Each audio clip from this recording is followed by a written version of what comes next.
Russians do not stop terrorizing Ukrainian cities. Kyiv has been under attack with rockets and drones for almost a week. The city has now experienced such a dense intensity of attacks since the beginning of the year, the city administration said.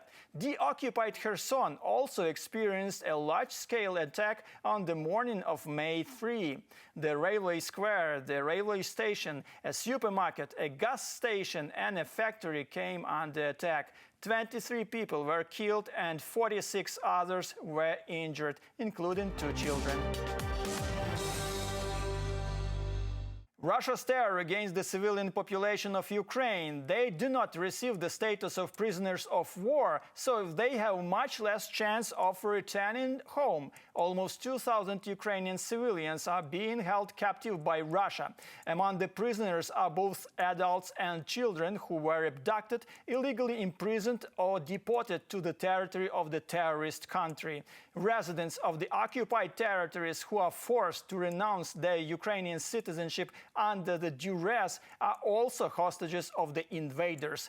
Russia terrorizing the civil population of Ukraine. Next in our review. She put on a black fur coat and I gave her my ox.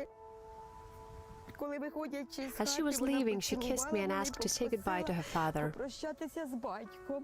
Katerina's daughter was taken prisoner by the Russians on March 25th last year. The occupiers came to their house in the village of Starybykiv, Chernihiv region, and searched it. They found correspondence with the Ukrainian military on the phone of 25-year-old teacher Victoria. She was accused of adjusting the fire. The woman spent 6 months in a pre-trial detention center in Kursk, Russia.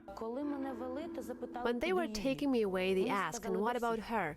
They said to everyone, which meant that I had to go through the so-called reception like all the men. They used their special means. It was different, but I don't want to go into details. It's not because it's hard for me, it will be hard for my family to hear.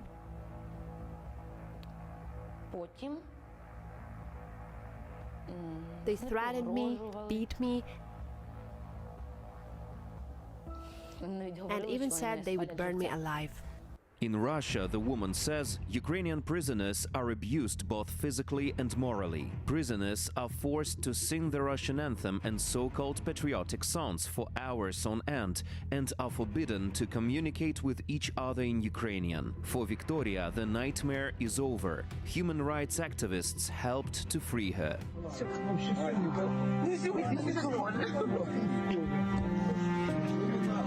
According to the Ukrainian Parliament Commissioner for Human Rights, Russia is holding more than 20,000 Ukrainian civilians in captivity. After the full-scale invasion, law enforcement officers opened nearly 2,000 cases of abduction and illegal detention of civilians by the occupiers. There is no legal mechanism for the return of prisoners taken to Russia. According to the Geneva Conventions, only the exchange of prisoners of war is possible.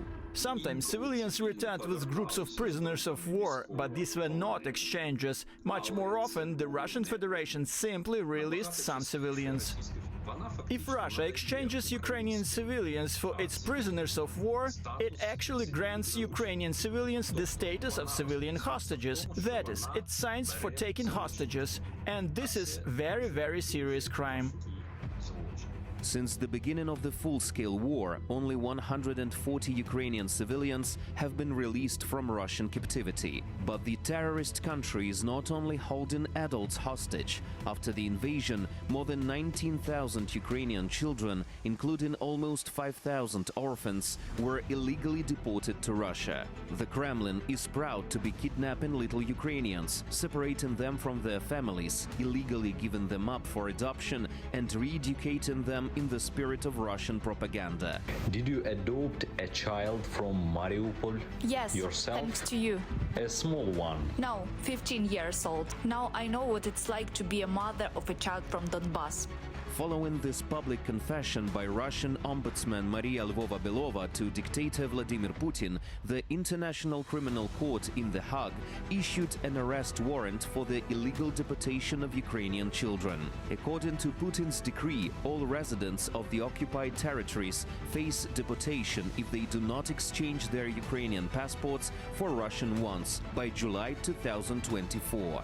Those who do not want to change their citizenship are denied medical care, threatened with dismissal from their jobs, and restricted in their movement, even in the temporarily occupied territories.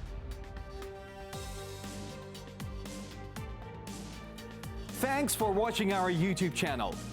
Latest news, trends, and analytics on all about Ukraine. Like, share, and subscribe. Any questions, proposals, and comments, contact us via email.